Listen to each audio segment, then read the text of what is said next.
Mayong gabi, Dabawenyos. Magandang gabi po sa lahat ng Pilipinong nakatutok sa atin ngayon. Ako po si Harvey Lanticse at ito ang Basta Dabawenyo.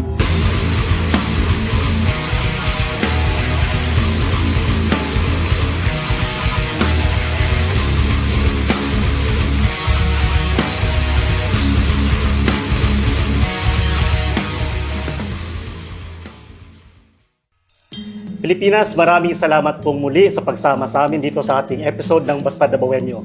And allow me to introduce to you our guest for tonight. Mga suki na po natin dito sa programa. Una na dyan ang ating congressman mula sa 3rd District ng Davao City, Congressman Isidro Sid Ungab. Hi, good evening. Glad to be back, Harvey. Good evening sa lahat. Welcome back ko. Actually, hinahanap ka na ng ating mga viewers kung kailan ka ulit mag-guest. And isa ding suki ng ating programa, nagbabalik, former House Speaker, Congressman Bebot Alvarez. Maraming salamat. Magandang gabi bayan. Mayong gabi Mindanao. Welcome back, Kong Bebot. And Pilipinas, isa sa mga iniudulo natin, tunay na maisog, former Executive Secretary, Attorney Vic Rodriguez. Magandang gabi, Harvey. Magandang gabi, Kong Sid. Magandang gabi, Speaker Bebot. At magandang gabi ho sa lahat ng taga-subaybay at sumusuporta sa Basta Dabawenyo. Yan, thank you very much. Attorney Vic, welcome back. Kong Bebot and Kong Sid. No, it's a reunion na naman natin dito. And marami tayong gustong pag-usapan. But naalala ko lang, since I mentioned Maisog, actually, we just celebrated, 1 year ng Maisog natin, ano? January 28 lang. Correct, oo. Nagsimula ang ating panawagan ng transparency and accountability. Isang taon na. And patuloy pa din na pinag-uusapan at patuloy pa din tayong nagsasalita hinggil sa mga issue sa ating bayan ngayon. At isa na nga dito, Attorney Vic and Kong, no? Itong budget pa din natin. Pinapatuloy pa din na pinag-uusapan ng taong bayan, lalo na po nung last January 27, I think when you filed the petition doon sa Supreme Court, Congressman Sid and Attorney Vic, to questioning the validity of the national budget. Although during the last episode, si Congressman Sid was able to give us an overview. Now, since you're here, Attorney Vic, please to remind our fellow Filipinos, why did we take such moves, sir? Bakit tayo narating ngayon sa Supreme Court? Kagaya ng nasabi mo, Harvey, tuloy-tuloy yung ating panawagan, humihiling ng transparency and accountability. At napaliwanag na rin ito ni Kong Sid nung huli ninyong episode. At hindi lamang yung mga blankong amount na consisting of 21 line items and 13 pages ang blanko na nagiging sentro ng ating petisyon. Nandun din, wag nating kakalimutan yung issue ng pagbibigay ng zero budget sa PhilHealth because that involves a question of constitutionality. As pointed out by Congressman Sid in your last episode, I believe, malinaw kasing paglabag yun sa ating saligang batas, Kong Sid, that all money collected on taxes levied for special purpose shall be treated as a special fund and shall be used only for that specific and special purpose. I think that's Article 6, Section 29 of the Constitution. So hindi mo pwedeng bigyang zero funding ang PhilHealth dahil merong nakalaang pondo dyan. At a simple reading of the Constitution would lead anyone who understands the working of proper government with transparency and accountability, that is a clear violation of the Constitution. That's number one. Second, nabalangkas na rin ni Kong Sid yung higit na malaking budget na ibinigay sa public works over the Department of Education. Malinaw din, another constitutional issue yan, Article 14, Section 5, na nagsasabi na priority pagdating sa budget allocation yung edukasyon. At as pointed out by Kong Sid doon sa inyong huling pagbalangkas, higit na malaki yung budget ng public works. That is another ground why we instituted this action questioning the constitutionality of the 2025 budget. And of course, yung deviation din sa NEP, hindi pwedeng hijackin ng Bicameral Conference Committee yung panukalang budget ng tanggapan ng Pangulo base sa NEP. And I have to keep on mentioning Diguro because he was the former chairperson of the Committee on Appropriation. Nabalangkas na rin yan. Ang mga dokumentong kalakip ng NEP ay yung President's Budget Message at yung BESF, yung Budget of Expenditures and Sources of Financing. Totally ibang-iba yung naging forma, anyo, at meaning nung naging final form ng budget. At yung pinakamalala, kaya nga ang tawag natin dito is the biggest money heist ever. 6.325 trillion pesos, blanco yung 28 line items consisting of 13 pages. At merong nag-compute na ito'y aabot ng around 241 billion pesos. Si Speaker Bebot Alvarez ang nag-compute nun. So yan yung aming basihan why we have decided to bring the matter to the Supreme Court and to disabuse the mind of every Filipino because we respect the rule of law. Partis sa pinananawagan ng hakbang ng maisog is to uphold, defend, and respect the Constitution. Kaya kami tumakbo at dumulog sa Korte Suprema sa pagkinikilala namin yung supremacy of the Constitution. Thank you very much, Attorney Vic. Gusto ko lang Kong Sibulet, i-explain further yung dapat, yung allocation under the Constitution, it's mandated na pinakamataas ibigay sa education, no? Hinabol ng Public Works, particularly DPWH. When the executive submitted the National Expenditure Program doon sa lower house, may kalakip yun na President's Message at saka Budget of Expenditure and Sources of Financing, BESF. Yung sa President's Message, sinulat niya doon yung ranking ng mga allocation. Highest allocation is the education sector, which is 977 billion, followed by the DPWH, which is 900 billion pesos. Tapos, this is taken from the BESF, page 298 of the BESF, nakasulat doon yung education sector. Yung education sector, nakasulat doon, of course, kasama ang DepEd, kasama ang CHED, kasama yung mga agencies that are education-related matters. Total of 977 billion. The same amount in the President's Message in page 13. At saka doon sa House Bill number 1080, which is the General Appropriations Bill, GAB, for the 2025 budget. Page Roman numeral number 8, cited din yung 977 billion. Tapos pagdating sa BICAM, binawasan ang education sector ng 31 billion. BICAM result ito Tapos dinagdagan ang Public Works budget, DPWH, ng 288 billion. So kung yung 977 binawasan ng 31 billion, naging 947 billion na lang. As compared to the DPWH budget na 900 billion, dinagdagan mo ng 288 billion. So 1.188 trillion. So kahit anong arithmetic pa o kahit anong mathematics, plus minus, hindi talaga ma-explain. Yung mga dinagdag nila na additional items, klaro naman yun na dinoktor.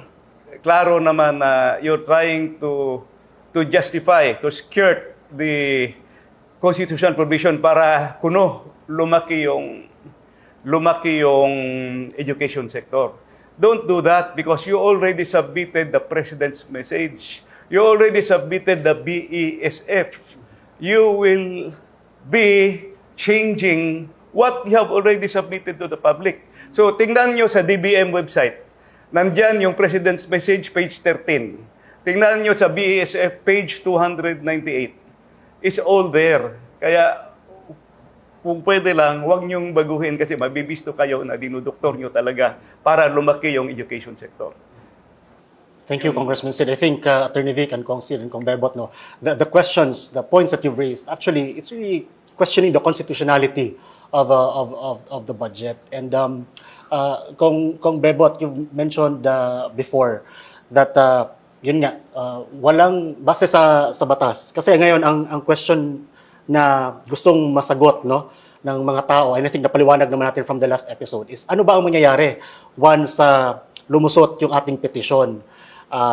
Masastop ba ang takbo ng gobyerno? And recently, in an interview, the President actually responded to that question. We shut down everything. I guess that's what they want. They want the government to cease working. So yung matuloy yung kanilang mga destabilization na ginagawa.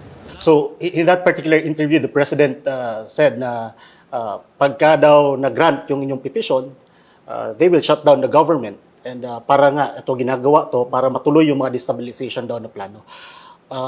You've explained this before, Attorney Congressman Bebot. Your comment on that? Alam mo, naawa rin ako kay Pangulo, nakikita ko, dahil apparently, talagang hindi niya alam kung ano nangyayari sa bansa.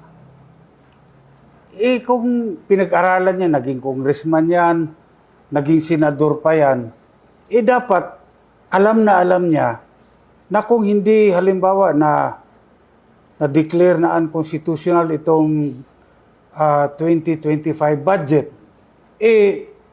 magkakaroon ng reenactment ng budget nung nakaraan taon. Yun ang mangyayari. Hindi ibig sabihin hihinto yung gobyerno na mag-shutdown yung mga ahensya. Hindi ho ganun. Unless kung sasadyain nilang i-shutdown yung gobyerno. Kung gusto niya, siya mismo magsa-shutdown. Baka naman gusto niya mag-step down. Nagkamali lang siguro. Hindi shutdown, step down siguro. Thank you, Commander. Idagdag ko lang sa Attorney Vic. sinabi ni Speaker Bebot. Alam ho ninyo mga kababayan, yung sinasabing walang contingency plan, the framers of the 1987 Constitution already had this foresight na in case magkaroon ng impasse at magkaroon ng reenacted budget, hindi titigil ang gobyerno sa papamalakad sa ating mga Pilipino. Nakita na yan, and the solution can be found in our Constitution. Yung sinasabi ni Kong Bebot, nandiyan yan automatic reenactment of the budget. So even if any administration will have no contingency plan, our Constitution already provided for a remedy in the event mangyari yung wala namang may gusto nito when we filed it, not even Kong Sid, o yung mga kasamahan nating mga batikang abogado. Kaya lang, hindi mo naman pwedeng palagpasin itong talagang napakalaking kamalian at pagsasalaula sa ating saligang batas. Yun ang ating ginagawa. Tinutuwid natin yung mali ng mga mangbabatas na nagpasa ng isang blankong bicameral conference committee. And we were surprised. I and Kong Sid, we were discussing, pati si Kong Bebot, we were surprised really. How come it was the executive department who initially reacted and said that we are spreading false information, malicious one, and they even addressed President Rodrigo Roa Duterte as lying because wala raw blanco sa GAA. Hindi naman GAA ang sinasabi nating may blanco, kundi yung bicameral conference committee report, and that is still within the province of both houses, Senate at yung mababang kapulungan. Sila dapat ang sumagot. Kanya nga, sabi natin, once and for all, dalhin na natin ito sa Korte Suprema. Pakita natin sa Korte Suprema talagang blanco. Correct, Attorney Vic. Although, a few days, tama ka, Attorney Vic, no, it was the executive department who immediately released a statement regarding the expose, no? But eventually, sumagot din yung members of the Senate and Congress. Sumagot ng problema lang, nagkaiba-iba yung sagot ngayon, so nalito ang tao. And binalik nga natin doon sa usapin na what you were questioning is actually yung blank item sa bicameral report. Klaro yun. Kasi initially, ang tinumbok nila yung GAA. And recently, actually, in event sa Cebu, the President himself even made another statement na he mentioned na until now, they can't find the blank items in the GAA. Although ilang beses nang pinag-usapan at napag-uusapan ng taong bayan na yung bicameral report nga. Pero bakit ba pabalik sila ng pabalik doon sa GAA, Attorney? Tayo ba ang may kulang sa sinasabi natin or hindi ba nila naiintindihan ano yung problema? Ako from the point of view of legality, at a lawyer, mahusay na lawyer din to si Speaker, alam ninyo, Pasalamat nga kami ni Kong Sid because they're making the case a lot easier for us. The fact that they have affirmed that there is nothing blank in the GAA bolstered our position that there are blanks in the Bicameral Conference Committee. Therefore, merong makakating kamay ang naglagay ng halaga na umaabot sa 241 billion pesos more or less na walang authority doon sa Bicameral Conference Committee report. Naging very airtight na yung kaso. Sino yun? Sino yung yung may makakating kamay? Kaya lagi nga nating sinasabi, babae ba siya? Lalaki ba siya? Tandem ba sila o marami sila? Yan ba yung fourth chamber o yung fourth house na tinatawag? And I think, Yes, if you go, remember, in the first episode, ang sinabi natin, klarong-klaro, that there were blank items in the Bicameral Conference Committee report. As the days goes on, lumalabas yung katotohanan Nung una, may mga nag-deny pa na walang blanco. Then later on, may nagsabi, lumabas na yung yung old statement ni Senator Amy Marcos na December pala, nagsabi na siya na may mga blanco. Then later on, may mga nag-confirm na rin at saka may mga media na nakakuha na ng copy na may blanco. Then yung final admission, yung kay Representative Kimbo, na sinabi na yes, there are blanks, pero puno nga daw yung fill up daw yung GAA, which is their consistent insistence ngayon na yung GAA puno. Walang problema, yes. But as I have said, as the days goes on, it's getting clearer now that may blanks, yung 28 blanks, yung Bicameral Conference Committee report, and filled up yung GAA. Now, remember that the 28 blanks in the Bicameral Conference Committee report were approved and signed by the members, and it was ratified by both houses of Congress, Senate at saka House. You cannot anymore change that kasi ratified na. Paano lumabas doon? Paano lumabas sa GAA or sa enrolled bill na meron ng figures when ang ratified version wala? So, it's getting clearer. Noon, medyo nalilito pa. Pero ngayon, lumalabas na talaga ang katotohanan. Yung sabi natin, yung first episode, the truth will out, as it always will. Ngayon, lumalabas talaga ang katotohanan. correct, Congressman Sid, naalala ko lang itong sinabi ni Congressman Bebot during the last episode na yung minention mo, Kong, na yung sa printing, baka doon nagkaroon ng, ng paglagay ng changes. Pwede bang i-refresh mo sa amin yun na Kasi sa ang amin? gusto nilang ibalik palagi doon sa GAA. Kasi ang GAA, sabi nila, kumpleto. Kaya pinirmahan ng Pangulo. Kumpleto. Totoo naman, kumpleto yung GAA. Dahil nga, nilagyan na ng amount Nilagyan na ng mga projects na wala. Originally, wala yan sa BICAM report. At wala din doon sa inaprubahan sa plenary.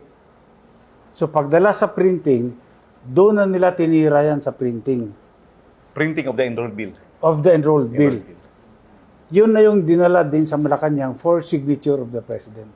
Kasi yun yung window, Kong, from the ratification, from the ratification of the BICAM report, yun yung gap bago dalhin sa Malacanang, yung GAA. Yes. Correct. Okay. Kong, thank you. Balikan ko lang, I think it's very important for fellow Filipinos, especially itong mga ordinaryong Pilipino, na maintindihan, Kong, especially Attorney Vic, itong sinasabi natin na reenactment ng bill kung sakali. In layman's term, pwede ba nating mapaintindi kung ano ibig sabihin pag sinabing reenactment ng budget? I will yield it to the two members of the House. Congressman Actually, yung reenacted budget na sa Constitution yun, na pag walang budget na mapasa yung Congress, the budget of the previous year will automatically reenact. Pero this means MOOE yan.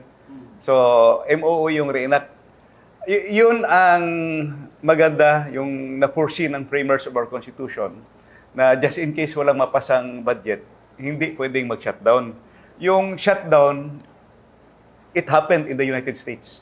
Because in the United States, wala silang provision sa kanilang Constitution na pag hindi nakapagpasa ng budget ang Congress, mag-reenact yung previous budget. Sa US, they have to shut down kasi wala silang napasa. Walang pang sahod. Oh, wala. Walang pang sahod. Stop talaga sila. Yung sa atin, because of pwede mag-reenact, yung MOOE, automatic yun, lalabas yun bigla. So, sa madaling sabi, Congressman Sid, pagka lumusot yung petition na grant ng Supreme Court, hindi po titigil ang takbo ng gobyerno ng Pilipinas. Yes, klaro yun, klaro. Klaro. Hindi titigil. Para Basta, maintindihan po. It's enshrined in our Constitution. Correct. Oo. Kasi kung ikaw, ordinaryong Pilipino o OFW ka, marinig mo yung mga katagang, we will shut down the government. I think, magka-create talaga siya ng Pangamba. ng worry, pangamba. Pangamba. Exactly. Oh, pangamba. Ng pangamba. So, at least dito, coming from both members of the House of Representatives and Attorney Vic, na hindi po totoo na titigil ang takbo ng gobyerno. May contingencies. The only thing you have to fear is fear itself. Yeah. Correct. And also, in connection doon sa napapag-usapan, there is also no truth doon sa sinasabing yung petisyon questioning the constitutionality of the 2025 budget is meant to destabilize the government. No, never. Because the fact that we went to the Supreme Court is a clear manifestation that we recognize that the Constitution is the fundamental and paramount law of the nation. We recognize the supremacy of the Constitution. Walang destabilizer na kikilala sa ating saligang batas. Walang destabilizer ang pupunta sa Korte Suprema para idulog ang kanilang hinaing. At yan, eksakto ang ginawa namin ni Kong Sid at kasama yung mga petitioner. Kami ay dumulog sa Korte Suprema dahil kami naniniwala na buhay ang ating saligang batas. Very And good point. that Thank you, is Attorney Vic. Yes, Jose. the last and only recourse because nagkamali ngayong Kongreso, then napirma na ng Presidente. The last and only recourse is to go to the Supreme Court. So we respect the rule of law. Oh, klaro yun. Because that's the last and only recourse, kukuha tayo ng ruling, adjudication ng Supreme Court.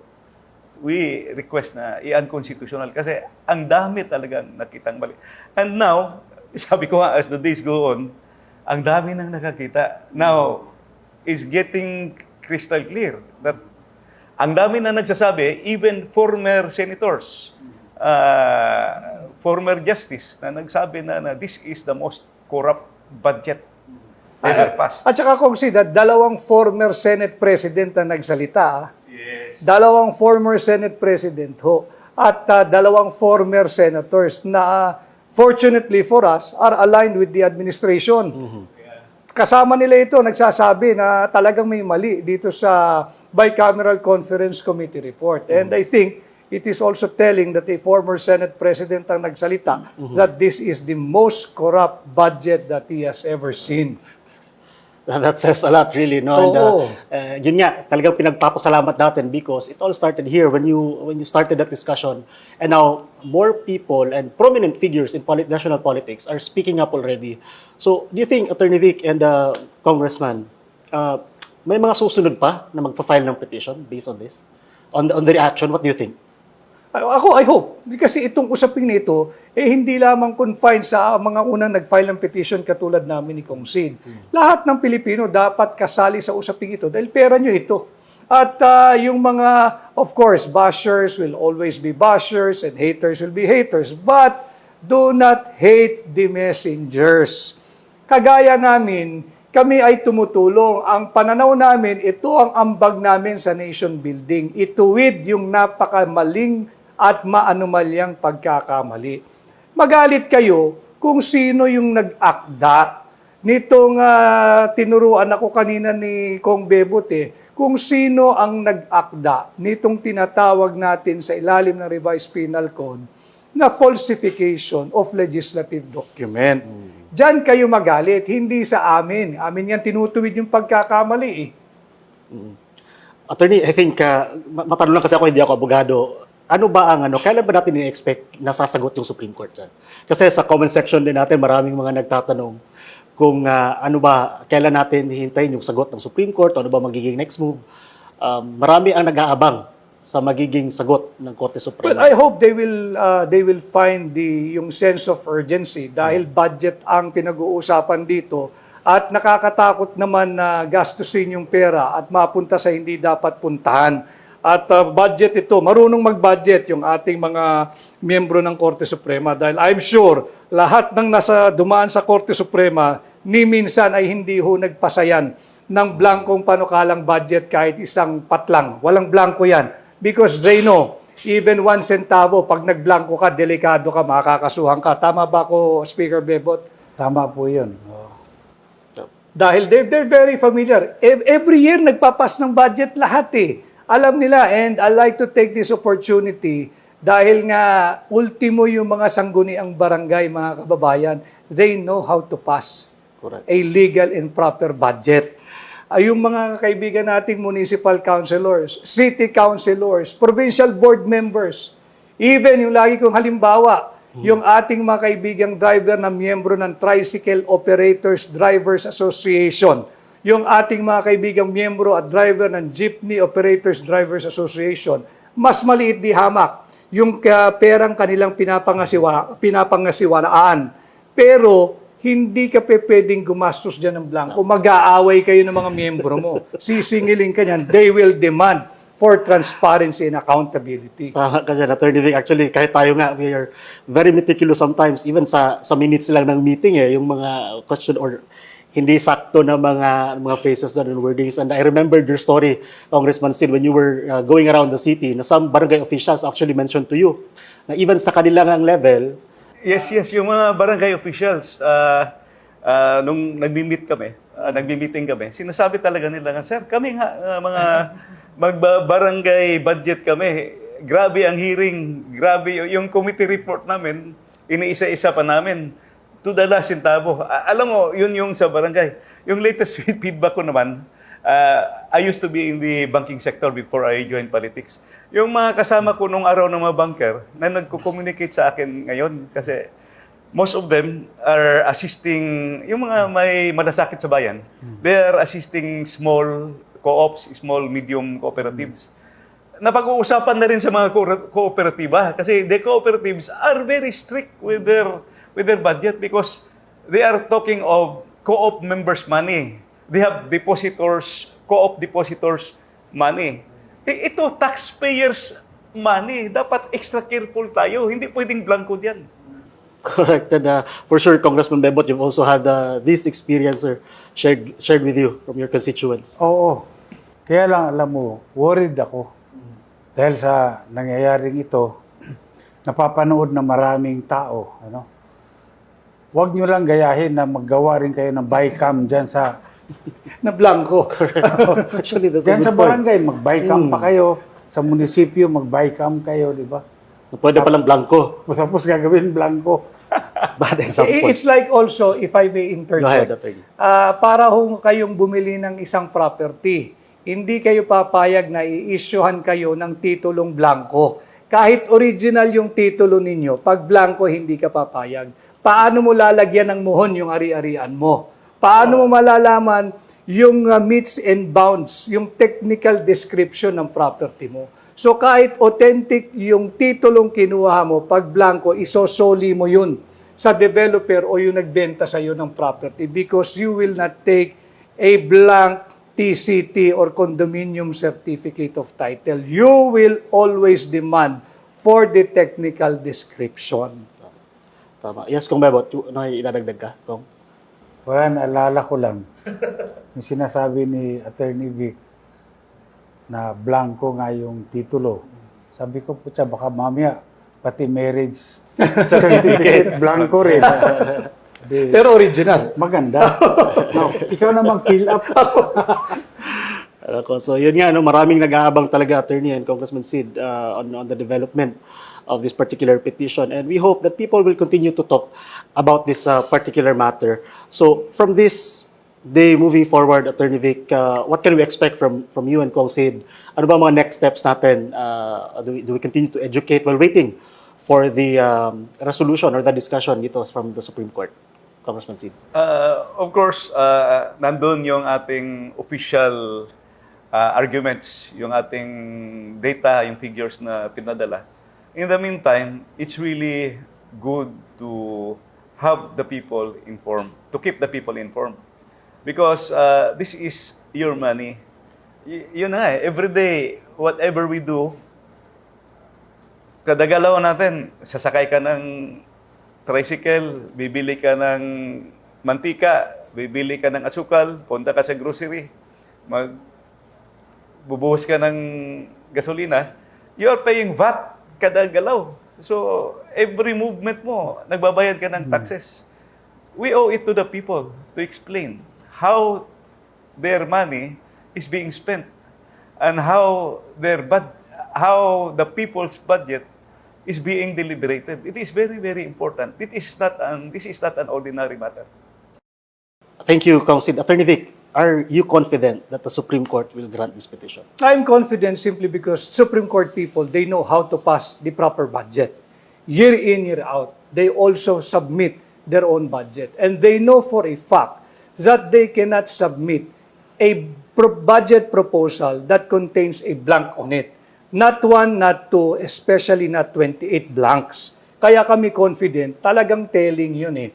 And yung sinasabi, yung GAA, walang blanco, wala naman nagsabing may blanco yung GAA. But you have to be mindful that the GAA is nothing but a fruit of a very poisonous legislative process. Yun yung ating sinusubukang gamutin sa tulong ng korte. And we will leave it to the court how they will appreciate it. But as to the level of confidence, I am confident simply because Supreme Court justices, the court administrator, they know how to pass the proper budget and they defend their budget too. Correct. Thank you very much, Attorney Vic. Yes, Congressman. No, in addition to sinasabi ni Attorney Vic, kung confident na aaktuhan ng Supreme Court, sa tingin ko naman, kung merits lang yung titignan doon sa kaso, medyo papasa rin talaga. At sa tingin ko rin, dahil nga ito ay napag-uusapan na ng maraming tao, dadami pa rin ang magpa-file ng action, legal action, sa korte. Will that be helpful, Congressman Bebo? Yes, oo. Dahil makikita ng Supreme Court na may demand ng hustisya. Hindi lang sa isang grupo, kundi sa maraming tao. Congressman, Attorney, balikan ko lang ito kasi napag-uusapan eh. I think parating na may mention, so gusto din natin na maintindihan din ulit ng ating mga kababayan. Ano ba itong tinatawag nating enrolled bill? And nakatanggap na po ba kayo ng copy or nakita nyo na ba yung copy ng enrolled bill na ito? Yes, Congressman Sid. actually, yung enrolled bill is the product of the Bicameral Conference Committee report. Sa mga experience na sa budgeting, meron kaming tinatawag na faithful copy. Dalawa ang faithful copy yan eh. Faithful copy from NEP to GAB. Kinukopya lang yun eh. Halos Xerox copy yung ano yung gipropose ng executive, gawin mong GAB, kinukopya yon, faithful copy. Oh. Another faithful copy is from BICAM report. Kung ano yung BICAM report, yun talaga ang i-reflect mo doon sa enrolled bill. I think Daan ka muna ng plenary. yes. Oh, after kasi ratified mo na. Ratified. After na ratified ng plenary, papasok yun sa enrolled bill. Yung enrolled bill na yan, yun yung papadala na sa pipirmahan. O magpapabalakan yan, papirmahan, then yun na yung gagawing GAA. Correct. So, I think you've raised this question already before, Congressman Sid. May copy na ba kayo? Nakita nyo na ba yung buong enrolled bill? Actually, I heard na from the Senate na humihingi, from the House may humihingi. Parang hindi pa talaga nakakuha ng kopya ng enrolled bill. Yung binigay sa kanila yung BICAM report. Okay. But from previous experience nyo dyan sa Congress, how soon ba na lalabas itong copy ng enrolled bill? Is it easily available to the members of the, Alam mo, of the Congress? Kung wala namang problema, walang tinatago, available ka agad yan eh. Kaya lang ngayon, nakailang sulat na rin ako requesting officially for a copy of the enrolled bill. Hanggang ngayon, wala pang binibigay sa opisina. Kung Bebot, bakit ba mahalaga na makita natin yung copy ng enrolled bill? Simply compare the BICAM report and the enrolled bill. Doon mo makita yung milagro, yung magician. Yung Okay. magic pala. So that's a crucial document na pwedeng nating ma-review. Tama ba ako? Oo, Attorney Vic? kasi hindi inosenteng dokumento yun. At kagaya nga ngayon, meron ng petition, may evidentiary value yun. It could help single out kung sino yung nakialam dyan sa paglagay ng mga halaga na daang bilyong piso sa mga blanco. Kaya nga yan, merong tinatawag na crime against public interest. Ito yung falsification of legislative document. Kailangan makita natin, correct me if I'm wrong, these two veteran legislators, yung bicameral conference committee final report ratified, signed, and approved by the both chamber, yan wala nang pwedeng gawin dyan kung hindi gawing enrolled bill, yung tatataka na lamang at iimprenta na lang. Tama ho? Iimprenta na lang yan. Hindi pwede nang magdagdag bawas Yes, dyan. the only correction you could make is you have to go back to the plenary. Babalik ka sa plenary. Hindi na bumalik sa plenary. I-fill up na lang nila.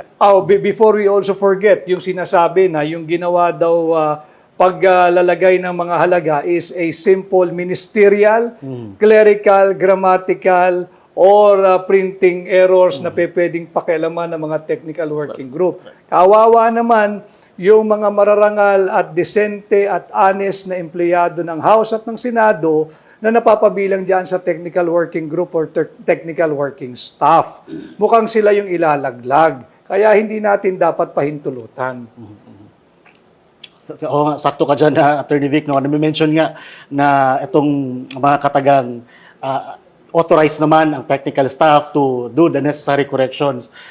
So, yun, I think that's a very good point also Saka to raise matagal because tayo sa gobyerno. legally, Matagal-tagal naman tayong lahat sa gobyerno. The technical staff will be afraid to act kung walang direction o walang instruction yan kung sinong boss niya. Especially yung amount involved. Correct. Hundreds of billions of pesos. Hindi ito isang sentimo, daang bilyon. Tsaka sinasabi nila, pwede mag-correct grammatical, typographical. Kung blanco, anong grammar ang i-correct mo dyan? Anong typographical error dyan kung blanco? Wala. Clearly it involves an exercise of discretion kung sino man ang maglalagay ng halaga ron. Hindi grammatical, hindi clerical, hindi spelling, hindi printing error yun. yun nga, tayo nga, maalala ko lang yung experience. Nagkakagulo nga tayo pag, alam mo yun, may discrepancy sa amount ng GCash natin na wala bigla yung mga amount. How much more? Oo. That was a national fiasco, no? Nung nagka-error yung GCash. How much more? Ito, national budget. Hindi tayo sigurado dun sa figures. Congressman, balikan ko lang yung sa enrolled bill since you do not have the copy and you've been asking for it. What could be parang the remedy or saan ba tayo pwedeng lumapit? The lawyers can answer that.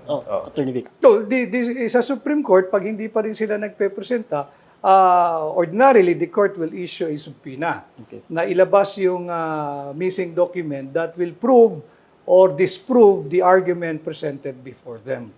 And when we do a little reverse engineering for the benefit of our viewers, dahil maganda ho ito na ultimo ordinaryong tao na akin nakakasalubong, they are now talking about the budget na seemingly ay reserved sa mga mambabatas. Ating pag-usapan yan, malalim yan. Iwan natin yan sa mga senador at kongresista. But ngayon, mulat ang tao at naiangat natin yung level ng diskurso, pinag-uusapan na yung budget. And I think we are duty-bound to try to simplify as much as possible yung usaping budget na ito dahil involved na ang kahit na sinong Pilipino, nakakaintindi ka man ng budgeting o ordinaryo ka man.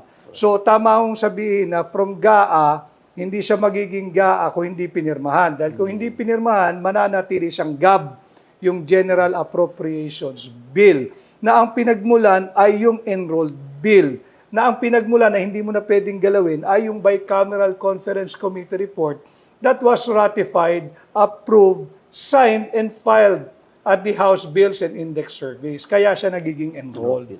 Para makita lang na ating mga kababayan yung proseso. Yes, Congressman Sid. May gusto kayo dagdag? Ikaw, Mebot. Nag-iisip ako dahil meron nang naglabas ng mga depensa, no? Iba't iba. Meron nagsasabi, nagbabanggit ng enrolled bill doctrine. Ngayon, para ma-invoke mo yung enrolled bill doctrine, siguro kailangan tignan natin yung enrolled bill. Wala eh. Ayaw nilang ilabas. So paano mo ngayon malalaman na ito yung enrolled bill? Gusto lang nating linawin, no, baka ma-confuse yung mga kakatune in lang. Ang may blankong items pa din, yung by-camera report na kino-question natin. Pero napag-usapan lang natin itong enrolled bill, kung bakit ito mahalaga, dahil ika nga ni Kong Sid, once we have that copy, we can validate kung may nangyari ngang pagbabago sa figures from by-cam report to the enrolled bill. Okay. Para klaro yun. Ang Pilipinas, we will, picking up from the point ni Attorney Vic, no, may question tayo eh. Kaya tayo nag-uusap, kaya tayo nandito. At ang gusto naman talaga natin, at para maintindihan ng lahat, gusto nating malinawan, magbigyan ng sagot yung mga lehitimong tanong natin, lalong-lalo na dito sa pera ng taong bayan. I think that should be understood by our listeners and viewers. Ba't ba tayo natin to inuulit at ina-assert na itong issue na to? Bago ko lang i-wrap up yung usapin sa may mga side topics tayo, Kong, is there anything else that you wish to add? What can we expect from this day moving forward? Of course, we will wait for the action from the Supreme Court, no? But in the meantime, we will keep the people informed kung whatever updates that we have. It's very good that former Speaker Bebot here already wrote the House requesting for that copy of that enrolled bill. As a former Speaker, I think dapat pakinggan siya. Please let us know, Kong, and then we'll be happy to discuss that here. Pag meron. But that's a public document naman, Kong, di ba? Oo, public document. So yeah, we look forward to seeing that copy also. No, Attorney Vic. Yeah, basta tuloy-tuloy lang tayo sapagkat sinabi nga ni Pangulong Duterte nung una nating itong inilahad, I think that was January 18, na obligasyon ng bawat Pilipino na makakakita nung nakita initially ni Congressman Sid Ungam na ipagbigay alam sa sambayan ng Pilipino na ganito ang ginagawang pagsasalaula sa proseso ng pagpasa ng budget at hindi pagkilala sa ating saligang batas at hindi ito nararapat. At isang malaking kasalanan na nakita mo na, hindi ka nagsalita at nagmimistulang wala kang nakita at wala kang naririnig. Kaya tayo umabot dito sapagkat ito ay isang lehitimong usaping panlipunan na dapat pinag-uusapan at dapat talaga ay may katumbas na transparency and accountability. Again, ang involved ho rito ay 6.325 trillion pesos na pera ng bawat Pilipino. Thank you, Attorney Vic, Congressman Sid and Congressman Bebot. Balikan ko lang, naalala ko lang, baka gusto nyo magbigay ng komento or clarification, Congressman Sid. Ito nga, one member of, I think, the Young Guns ng House of the Representatives actually made a statement na ito ngang expose na to, itong pag-question natin sa constitutionality, no, ng GAA, is just a deliberate effort to mislead the public and manipulate the budget process to bring back the 2 billion fund previously allocated to the Office of the Vice President. So, dinrag na naman ang Office of the Vice yes. President. Congressman Sid, would you like to Natanong comment? na rin yan sa akin in one of the interviews. Dalawang interview na gusto daw namin mag-reenacted budget para maibalik yung funds ng OVP at saka yung gimension pa yung confidential fund daw. Pag mag-reenacted budget, MOOE lang yan. At saka ang mag-reenact na budget yung 2024. Please be reminded and please review the budget of 2024. Walang confidential fund, CBP. 2022 at saka 2023. Pag 24, tinanggal na eh. So, imposible yun babalik. So, iklaro lang natin. At saka MOOE lang ang not only for OVP, but for all the agencies of the government. Congressman, what you're saying is, sa 2024, zero budget na ang OVP sa confidential funds eh. Yes, zero. So, pagka na-reenact, babalik lang sa zero. So, wala Zero talagang lang. madadagdag Wala. at may babalik. Wala. At imposible din talaga na magdadagdag pa ng budget doon kung nag-reenact. Wala. Tama ba, Congressman? Wala. At least klaro. So, Attorney Vic, would you like Yun, to tama sila dahil MOE lang.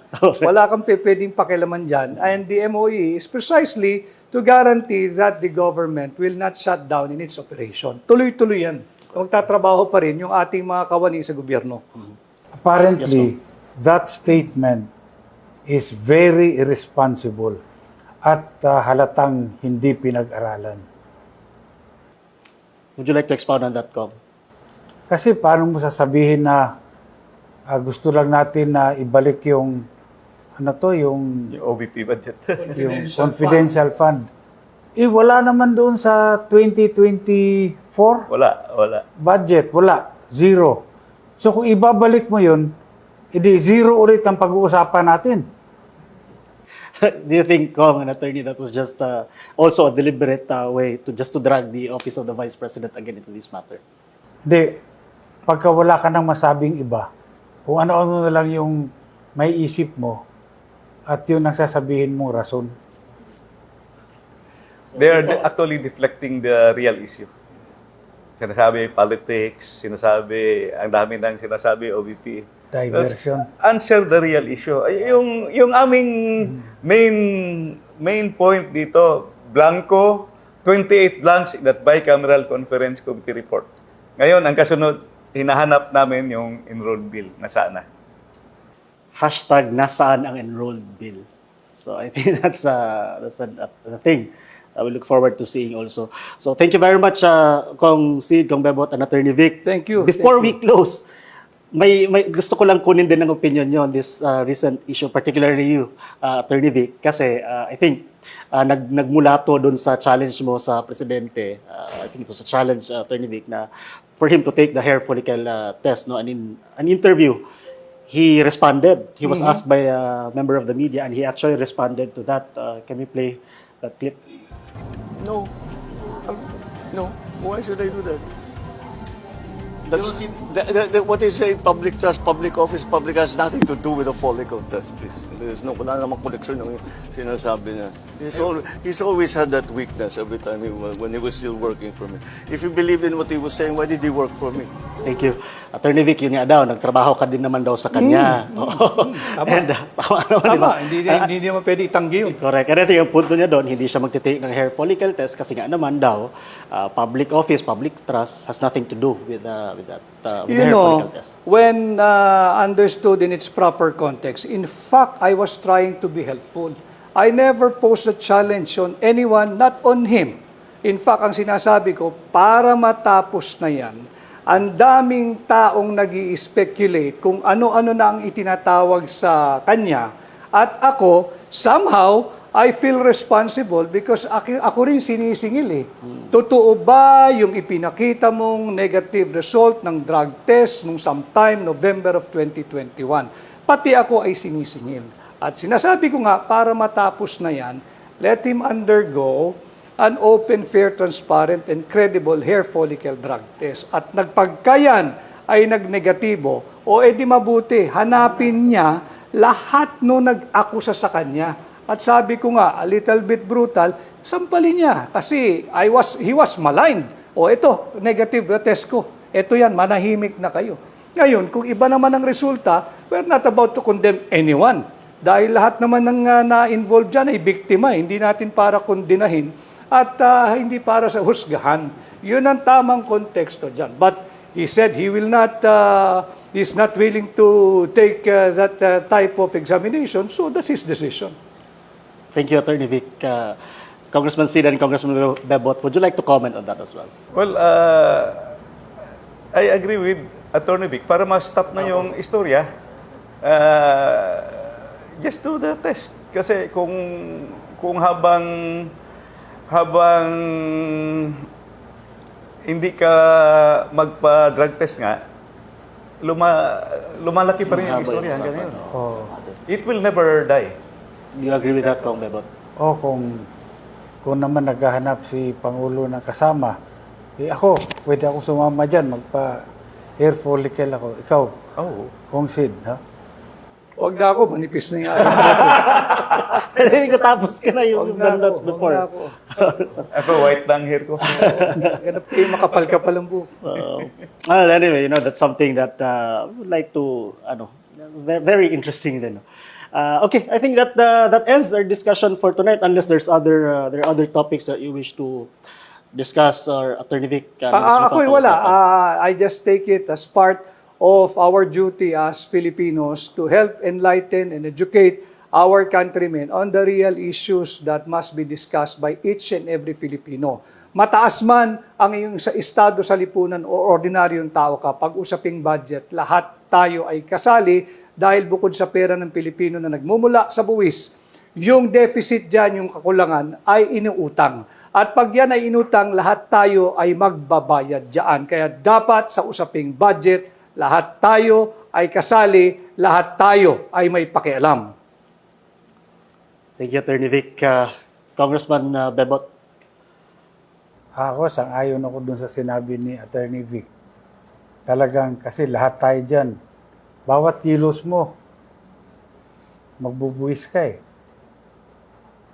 Bibili ka sa grocery, bibili ka kung saan. May kasamang VAT yan. Congressman Sid, your message to our fellow Filipinos. Yung budget kasi, yan ang dapat yung financial interpretation ng mga dreams mo, mga plano mo. Gusto mo maging highly developed country, ilagay mo dyan, mag-increase. Gusto mo ma-address yung poverty, dapat nandyan. Gusto mo maging healthy Filipinos, nandyan. It's very important. So, for you to achieve your dream 10 or 20 years from now, it should be reflected in your budget. That is the essence of budget making, budget preparation. Please don't make your budget good for very short term yung vision mo. Long term dapat ang vision natin. Thank you very much, Congressman Sid, Congressman Bebot, and Attorney Vic. Antabayanan natin ang development ng usapin nito. At alam namin na ito, isang taon na ang maisog at hindi tayo titigil sa napag-usapan ang mga issue na nakakapekto sa buhay ng bawat ordinaryong Pilipino. At muli po, on behalf of Basta Dabawenyo, we would like to thank you once again for being so generous sa oras niyo. Alam naming napaka-busy niyo, especially you, Attorney Vic, you flew in pa from Manila. Thank you very much for joining us. So, thank you very much for the opportunity at hindi kami papayag tatlo matapos ang episode na ito nang hindi bumabati ng happy birthday sa iyo. Happy birthday. Happy birthday. Thank you, Com. Thank you, Com. Thank you po sa lahat na nakaalala. Birthday ko pala, 30 na ako, Attorney. Bata? 30, oo. 2 years lang naman nagwat natin eh. Oo. Maraming salamat po. May gusto kayong batiin, Kong? May gusto kayong family na i-batiin? Kong Bebot, na kayo gusto i-greet, Kong? Mga ano na to, mga silingan na to sa Davao del Norte. Adlaw-adlaw man ko ka istorya nila. Masing mingawan dahil sila nimo. Thank you, Kong Bebot. Attorney Vic, may mga gusto kang batiin? Lahat ng ang tumutulong sa akin, yung hakbang ng maisog, maraming salamat. At yung mga nagboboluntaryo, we have covered so much already in our campaign. At tulungan lang po ninyo ako na mangampanya dito sa ating layunin na maghatid ng totoong pagbabago ngayong 2025. Thank you, Attorney Vic Rodriguez. To my favorite grandchildren, Cheska and Jan. Ay, Cheska and Jan, happy viewing. Sunod kong, basig pwede mo sila imitahon po dire para makita. Sige. Nagapanood eh. Ay, Liliit pa, nagapanood sa kay lolo nila. sige. Again, Pilipinas, maraming salamat po sa pagtutok sa inyong paboritong programang Basta Dabawenyo. And binabati din po namin ang ating mga kapwa Pilipinong OFWs. Sana po ay nasa mabuti kayong kalagayan ngayon po. Ang disiplinadong Dabawenyo mahadlokon sa Ginoo. Ang disiplinadong Dabawenyo morespeto sa balaod ug isig katao, matinud-anon, mahigugmaon ug maisog. Basta Dabawenyo.